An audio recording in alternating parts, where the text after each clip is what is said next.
എല്ലാവർക്കും രുചിഭേദങ്ങളിലേക്ക് സ്വാഗതം. ഇന്നത്തെ റെസിപ്പി വളരെ എളുപ്പത്തിൽ സിമ്പിളായിട്ട് ഉണ്ടാക്കാൻ പറ്റുന്ന ഒരു ടിഫിൻ സാമ്പാറാണ്. ഈ ഒരു സാമ്പാർ ഉണ്ടാക്കാനായിട്ട് നമുക്ക് പ്രത്യേകിച്ച് പച്ചക്കറികളുടെയോ അതുപോലെ തന്നെ പരിപ്പ് തേങ്ങയുടെ ഒന്നും ആവശ്യമില്ല കേട്ടോ. അപ്പോൾ എല്ലാവരും ഉണ്ടാക്കി നോക്കുക. ഒപ്പം തന്നെ നമ്മുടെ ചാനൽ ആദ്യമായിട്ട് കാണുന്നവരാണെങ്കിൽ നിങ്ങൾക്ക് ഇഷ്ടമാവുകയാണെങ്കിൽ ഒന്ന് സബ്സ്ക്രൈബ് ചെയ്ത് സപ്പോർട്ട് ചെയ്യണേ. ആദ്യം തന്നെ നമുക്കൊരു പൊടി ഉണ്ടാക്കണം. അതിനായിട്ട് മിക്സിയുടെ ചെറിയ ജാറിലേക്ക് ഞാനിവിടെ 1 ടീസ്പൂൺ പെരിഞ്ചീരക പൊടിയും 2 ടീസ്പൂൺ പൊട്ടുകടലയും കൂടെ ചേർത്തിട്ട് നന്നായിട്ട് ഫൈനായിട്ട് പൊടിച്ചെടുക്കാൻ പോവുകയാണ്. അപ്പോൾ ഈ ഒരു പൊടി വെച്ചിട്ടാണ് നമ്മൾ ഇന്നത്തെ സാമ്പാർ ഉണ്ടാക്കാൻ പോണേ. അപ്പോൾ ഈ ഒരു സാമ്പാർ ഞാൻ ഇടയ്ക്കിടയ്ക്ക് ഉണ്ടാക്കുന്നത് കൊണ്ട് തന്നെ ഈ 1:2 റേഷ്യോയിൽ പെരിഞ്ചീരകവും പൊട്ടുകടലയും എടുത്തിട്ട് പൊടിച്ചെടുത്തിട്ട് നല്ല എയർടൈറ്റായിട്ടുള്ള ഒരു ബോക്സിൽ ഫ്രിഡ്ജിൽ സൂക്ഷിക്കാറാണ് പതിവ്. അപ്പോൾ നമുക്ക് ഇതിലും എളുപ്പത്തിൽ ചെയ്യാൻ പറ്റും കേട്ടോ.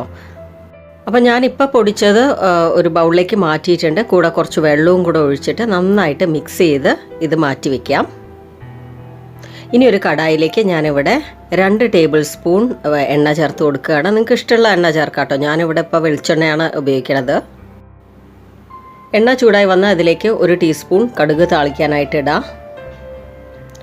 കൂടെ 1 ടീസ്പൂൺ ഉഴുന്ന് പരിപ്പും 2 കപ്പലമുളക്, 2 പച്ചമുളക്, 2 സവാള, മീഡിയം സൈസിലുള്ള സവാളയാണ്, നീളത്തിൽ മുറിച്ചാണ്. നിങ്ങൾക്ക് ഇഷ്ടമുള്ള ഷേപ്പിൽ മുറിക്കാം കേട്ടോ. അപ്പോൾ എനിക്ക് ഇതാണ് എപ്പോഴും ഇഷ്ടമായിട്ടുള്ളത്, ഈ ഒരു രീതിയിൽ മുറിക്കണത്. അപ്പോൾ സാമ്പാറിൽ കിടക്കണ കാണുമ്പോൾ നന്നായിരിക്കും കാണാനും.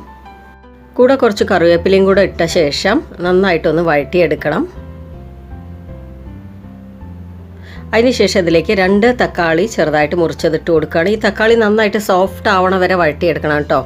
എന്നാലാണ് ഈ ഒരു സാമ്പാറിന് സ്വാദ് ഉണ്ടാവുക.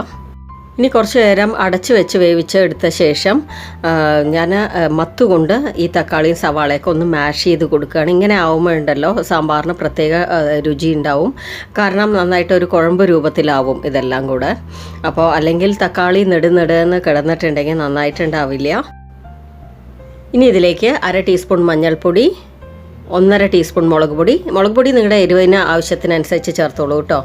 അതിനുശേഷം 1/2 ടീസ്പൂൺ പെരുങ്കായപ്പൊടി, പിന്നെ ആവശ്യത്തിനുള്ള ഉപ്പും കൂടെ ചേർത്ത് കൊടുത്ത ശേഷം നന്നായിട്ടൊന്ന് മിക്സ് ചെയ്തെടുക്കുക. കുറേ കാലങ്ങളായിട്ട് ഞാൻ ഉണ്ടാക്കുന്ന ഒരു സാമ്പാറാട്ടോ അത്. നിങ്ങൾ ഈ ഒരു സാമ്പാർ ഉണ്ടാക്കുമ്പോൾ ശ്രദ്ധിക്കേണ്ട ഒരേ ഒരു കാര്യം, പെരിഞ്ചീരകത്തിൻ്റെ അളവ് ഒരുപാട് കൂടാൻ പാടില്ല. അത് ഈ ഒരു സാമ്പാറിൽ ഒരുപാട് വന്നിട്ടുണ്ടെങ്കിൽ സാമ്പാർ നന്നായിട്ടുണ്ടാവില്ല കഴിക്കാൻ. അപ്പോൾ ഇനി ഫൈനലായിട്ട് നമുക്ക് ചേർക്കേണ്ടത് നമ്മൾ നേരത്തെ മിക്സ് ചെയ്ത് വെച്ച ഈ ഒരു പെരിഞ്ചീരകവും പൊട്ടുകടലയും ഇട്ട ആ ഒരു മിക്സാണ്.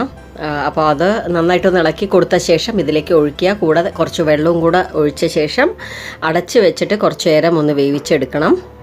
അപ്പോൾ നിങ്ങൾക്ക് വേണമെങ്കിൽ ആ പൊട്ടുകടലയും പെരിഞ്ചീരകത്തിൻ്റെയും പൊടി ഉണ്ടല്ലോ കുറച്ചധികം പൊടിച്ച് വെച്ചിട്ടുണ്ടെങ്കിൽ കുറച്ചുകൂടി ഈ കറിയിലേക്ക് ചേർക്കണം എന്ന് തോന്നിക്കഴിഞ്ഞാൽ ചേർത്ത് കൊടുക്കുക കേട്ടോ. നിങ്ങളുടെ സ്വാദിനനുസരിച്ചാണ് ഇത് ചേർക്കേണ്ടത്. പിന്നെ ഇതിൻ്റെ കൂടെ നിങ്ങൾക്ക് വേണമെങ്കിൽ സാമ്പാർ പൗഡർ ചേർക്കാം, കുറച്ചുകൂടെ ടേസ്റ്റ് കൂടും കേട്ടോ. അപ്പോൾ ഞാനിന്ന് ഒന്നും ചേർക്കാതെയാണ് ഉണ്ടാക്കി കാണിക്കണത്.